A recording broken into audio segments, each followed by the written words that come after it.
ఈరోజు మనం పిండి కూర తెచ్చుకున్నాం. మార్కెట్లో అమ్మింది ఇక్కడ తీసుకున్నాము. ఇది అంతటా దొరకదు. కిడ్నీలకు రాళ్ళు ఉన్నా కరగగొడుతుంది అని అంటారు. చాలా వరకు అయితే ఊళ్ళల్లో తెచ్చుకుంటారు, వండుకుంటారు. ఇప్పుడు ఎక్కువ గెట్లల్లో ఇట్లా చేన్లల్లో ఉంటుంది. ఇది నారిగిన వయ్యరు. ఇది మామూలుగానే మొలుస్తుంది. దానికంతటా అది గింజలు పడి విత్తనాలు పడి. పిండి కూర 2 సార్లు మంచిగా కడిగి పెట్టుకున్నానండి. ఒక గుప్పెడు పెసరపప్పు నానబెట్టుకున్నాను. నానబెట్టి వడగట్టి పెట్టుకున్నాను. ఒక 10 పచ్చిమిరపకాయలు తీసుకున్నాను. ఇప్పుడు నూనె పెట్టి పోపు చేసుకుందాం. బాండి పెట్టి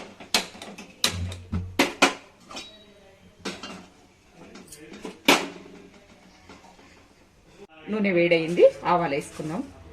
ఆవాలు, జీలకర్ర, కొంచెం పచ్చిశనగపప్పు, ఒక 2 ఎండుమిరపకాయ, ఒక చుంచిన.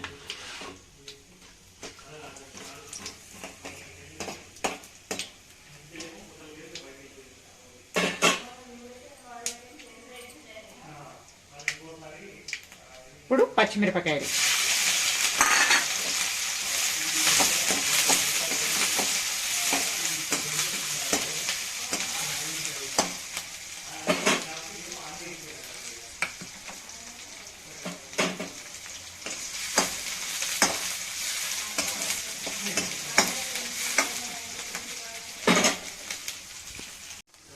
ఇప్పుడు పచ్చిమిరపకాయలు కొంచెం వేగిపోయినాయి లైట్గా. ఇప్పుడు పప్పు వేసుకుందాం.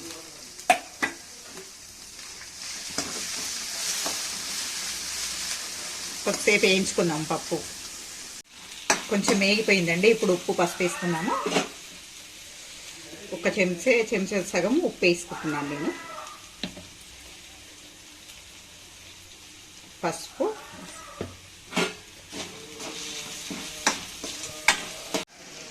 ఇప్పుడు కూర కడిగి పెట్టిన కూర ఉంది కదా, ఇది వేసేసుకుందాం.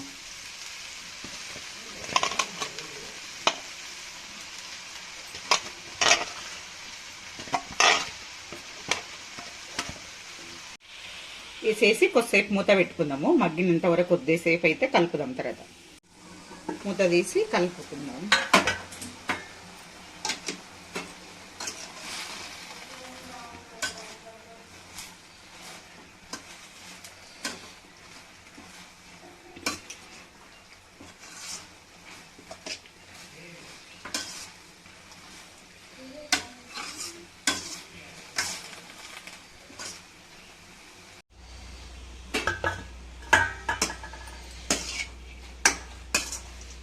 ఉడికిపోయింది. స్టవ్ బంద్ చేసుకుందాం. ఇక అయ్యింది కూర.